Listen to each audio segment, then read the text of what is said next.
Tetangga saya mendapat lagi amplop berisi uang Rp50.000. Siapa tetangganya? Tetangga, Pak. Namanya siapa? Ya namanya tetangga lah. Mahkamah Konstitusi memutuskan menolak seluruh permohonan yang diajukan Capres-Cawapres nomor urut 1 dan nomor urut 3. Ya, meski ada dissenting opinion yang pertama kalinya terjadi, tapi tetap saja putusannya adalah menolak seluruh permohonan yang diajukan.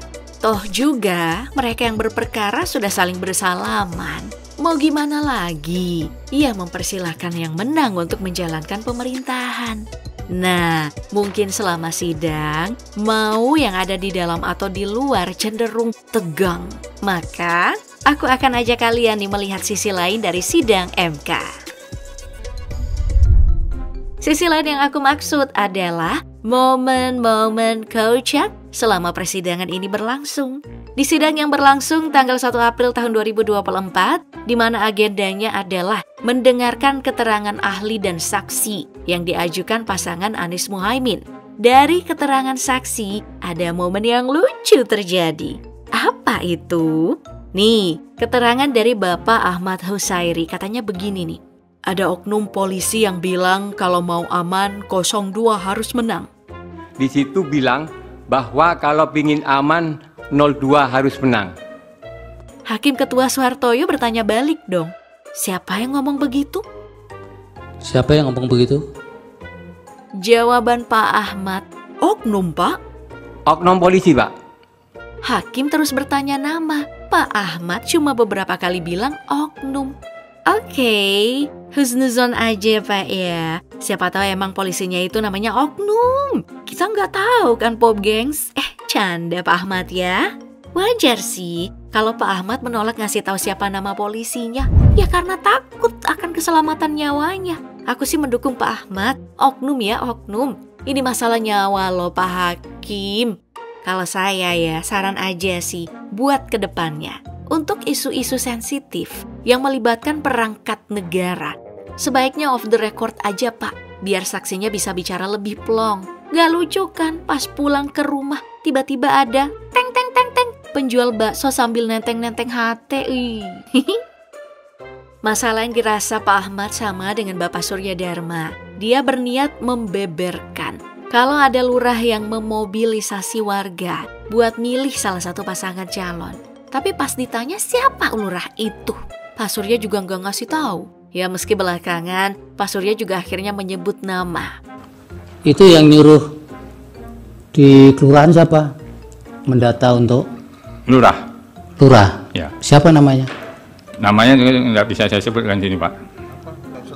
Nanti malah keterangan Bapak jadi diragukan nanti. Maksudnya nama kelurahannya? Nama lurahnya. Oh, nama lurahnya apa? Ibu Yuliarti ya. Lagi-lagi masalah nyawa Pak. Takut diteror di kampung sendiri. Yang lucu pada sidang tanggal 2 April di mana agendanya adalah mendengarkan keterangan ahli dan saksi yang diajukan pasangan Ganjar Mahfud. Salah satu saksi bernama Suprapto memberikan keterangan soal ada tim yang bagi-bagi bansos dan uang untuk 02. Menurut Pak Suprapto, ada tetangganya yang menerima uang sebesar 50.000 sama bansos.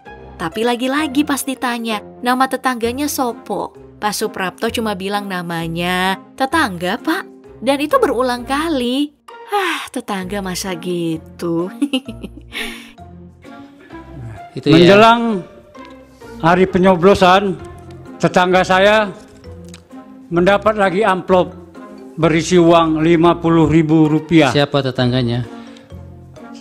Tetangga, Pak. Namanya siapa?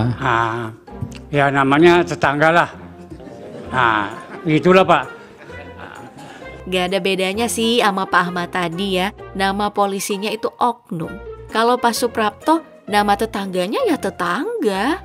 Gini Pak ya, kalau nggak mau nyebutin nama, Bapak bisa bilang, sebut saja Mawar atau inisial namanya aja please. Penasaran kan? Ahe misalnya. Apa kek? Kan jadinya lucu kalau ditanya, nama tetangganya siapa Pak? Tetangga Pak.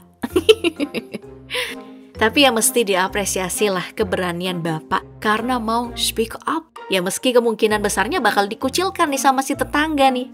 Tapi sepertinya semua saksi dari kubu 01 dan 03 harus belajar dari Novela Nawipa dari Kampung Awabutu Distrik Paniai Timur. Kalau ada yang masih ingat, dia ini adalah saksi mandat yang dihadirkan oleh kubu 01. Dalam hal ini pasangan Prabowo Hatta. Kenapa para saksi harus belajar dari Novela? Karena Novela bisa mengendalikan jalannya persidangan, bukan lagi hakim dan tim kuasa hukum. Dan kalau biasanya hakim atau tim kuasa hukum yang bersikap galak, dalam sidang saat itu beda nih. Justru saksinya yang galak. Pokoknya tanya saja yang perlu. Gak usah berbelok-belok, gak usah cari-cari kesalahan saksi.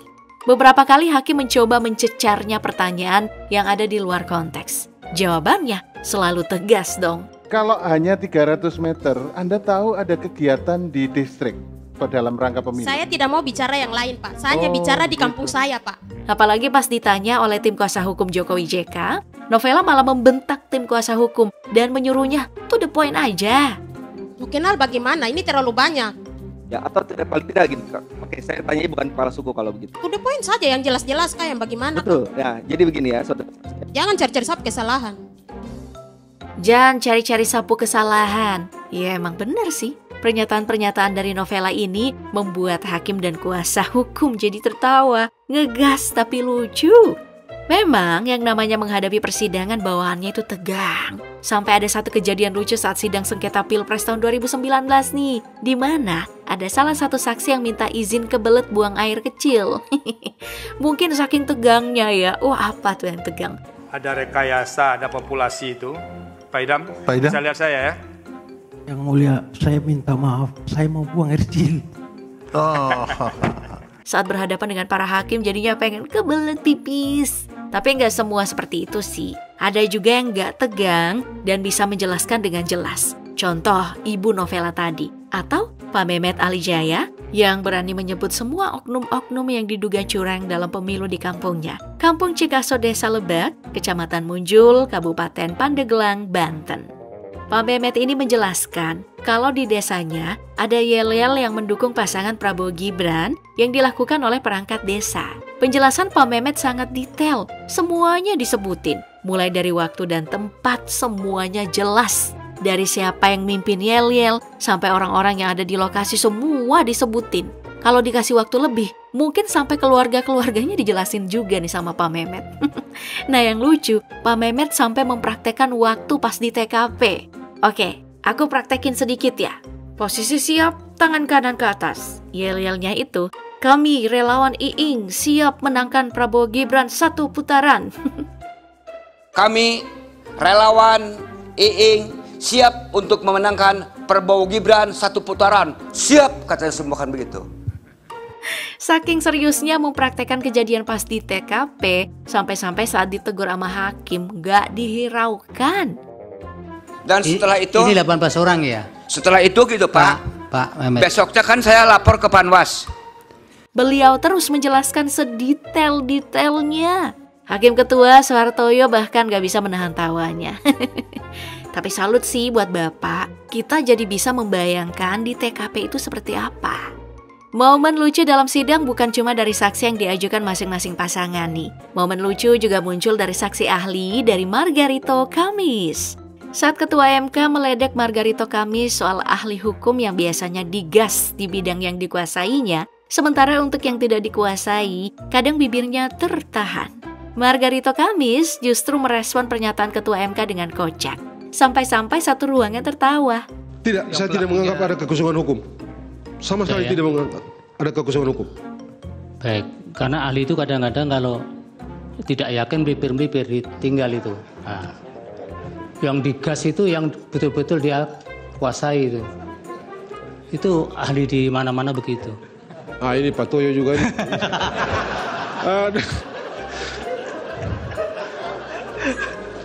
Ini belum tidur Pak Toyo dari jam 3. Oke.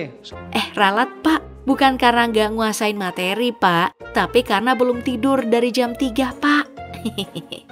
Ada juga satu momen lucu di sidang tanggal 2 April selain dari para saksi yang dihadirkan. gedung Mahkamah Konstitusi justru jadi seperti kampanye Prabowo Gibran. Kenapa? Karena lagu Oke Gas diputar di ruang sidang lah. Oke gas, tambah 2 torang gas.